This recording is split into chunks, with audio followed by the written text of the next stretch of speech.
आज सायंकाळी माननीय मुख्यमंत्री महोदय हे उज्ज्वल निकम साहेब यांना भेटतायत. म्हणजे त्यांनी वेळ दिलेली आहे आणि आज सायंकाळी ते भेटतील.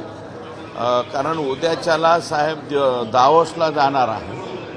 दावोसला जाण्यापूर्वी माननीय उज्ज्वल निकम यांची सरकारी वकील म्हणून त्या ठिकाणी नियुक्ती करायची अशा पद्धतीचा त्यांनी मला आज दुपारी 11:30 वाजता सांगितलेलं आहे.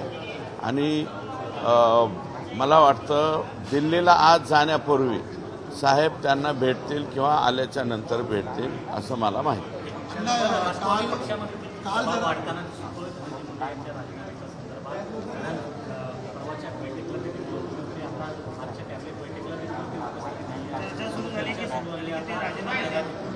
नाही हे राष्ट्रवादीच्या अंतर्गत प्रश्नावरती आम्ही बोलू शकत नाही.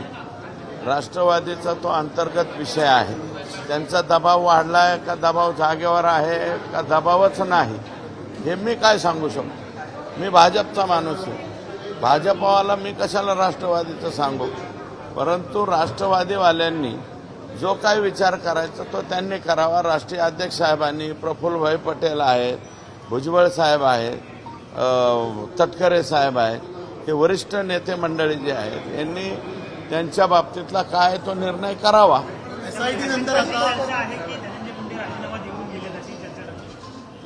मी काय म्हणतो, राष्ट्रवादीतल्या अंतर्गत प्रश्नाच्या बाबतीत माझ्यासारख्या पामराने काय बोलावे. आता न्यायालयीन समिती काल गठीत करण्यात आलेली आहे. माजी न्यायमूर्तींच्या अध्यक्षतेखाली सदस्य. तुम्हाला वाटतं आता याच्यातला फास आवळला जातो आणखी एसआयटी 100%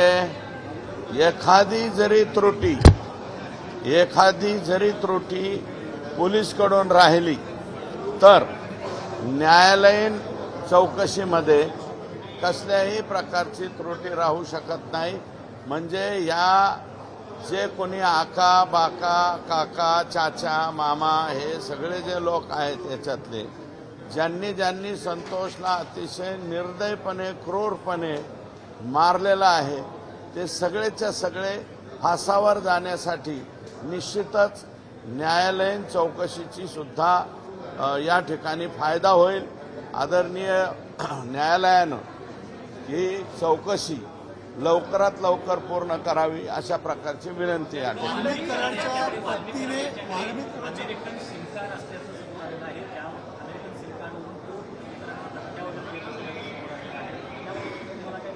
सिम कार्ड कोणाकडं?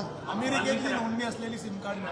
वाल्मिक कराडकडे अमेरिकेची नोंदणी असलेलं सिम कार्ड होतं आणि त्यातून तो अनेकांना धमकी देत असल्याचं आता समोर आलंय. हे बघा, आका जो आहे हा सोपा आका नाहीये.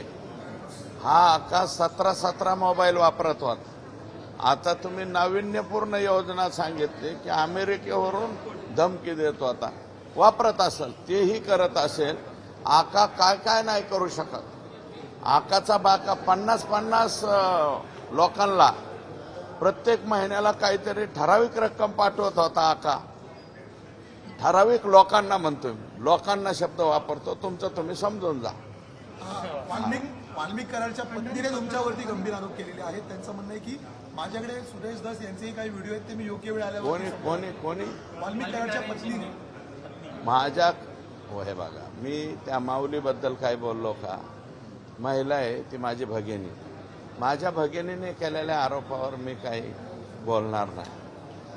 कोणताही पुरुष असेल त्यांनी माझ्यावरती आरोप करावे. व्हिडिओ हे ते अरे कुठंच काय सापडू शकत नाही हो. लय धुतल्या तांदळासारखं आयुष्य जगलेलं आहे. माझं काही व्हिडिओ सापडणार नाही. नाही मला त्या माऊलीबद्दल काहीच बोलायचं नाही. ती माझी बहीण आहे. माऊलीवर मी बोलणार नाही. हा त्यांच्याच कोणी पुरुषाने बोललं तर त्याला मात्र उत्तर दे. आकाने दिलं तरी हरकत नाही भविष्यामध्ये. पण अशा आरोपींच्या माध्यमातून समाजाची ढाल बनवून समाजाचे अनेक कार्यकर्ते. हे काही नाही, समाजाचे कार्यकर्ते वगैरे नाही. हे फेसबुक व्हॉट्सअप रील्सवरती हे जे एकदम जे पोरं आहे ज्यांचं ऑलरेडी ह्या लोकांमुळं वाटोळं होऊन बसलेलं आहे. ज्या पोरांनी पुस्तकं हातात घ्यायच्या ऐवजी अभ्यास हातात घ्यायच्या ऐवजी या नको त्या लोकांचे रील्स बघत बसतात. ते रील्स बघे एक ॲटम नवीन तयार झालेला आहे, त्यातले हे पोरं आहेत, बाकी काही नाही. चाल 100% खंडणीला आडवा आला म्हणूनच संतोष देशमुख, हे कोण मी नाही सांगत, SIT सांगते. त्याच्यामुळं हे जे SIT सांगते ना, ते SIT खरं बोलेल ना. आम्ही काही बी बोलू पॉलिटिशियन, पण SIT काय म्हणते, रिमांड जो अर्ज आहे कालचा, त्याच्यात जी SIT म्हणते ती हेच म्हणते की खंडणीच्या आडवा आला म्हणून संतोष देशमुखला संपवलं. हां, संजय राऊतांपासून सगळे जे विरोधी पक्षाचे नेते अनिल देशमुखांपर्यंत आता आरोप करत आहेत. आज जो सैफ अली खानवरती हल्ला झाला त्याचं बीड प्रकरणाची सिच्युएशन जोडली जाते. बीड पासून मुंबईपर्यंत आता कोणी सुरक्षित नाहीये असा आरोप केला जातो. हे चोरी करायला आलं वाटतं ते सैफ अली खान. काय तुम्ही हिरोईनला तुम्हीच जास्त डिमांड देता, आमच्या इकडे काय एवढं नाही. त्याला मारला असेल ना तर त्याला बी अटक करा ना. अहो, संभाजीनगरमध्ये काल परवा एका मुलाचा जागेवरती मर्डर झालाय, तुमच्याकडे बातमी सुद्धा नाही. सैफ अली खानच्या बातमीमध्ये असा मर्डर झालेला तुम्ही का डावलता? त्याला बी जरा हे द्या ना प्रसिद्ध. कॉलेजच्या पोराचं झालंय. देश विदेशातील प्रत्येक घडामोडींचे लाईव्ह अपडेट मिळवण्यासाठी आता साम टीव्हीच्या सर्व सोशल मीडिया प्लॅटफॉर्मला लाईक, फॉलो आणि सबस्क्राईब करा. तसंच सर्व नोटिफिकेशनसाठी बेल आयकॉन प्रेस करायला विसरू नका.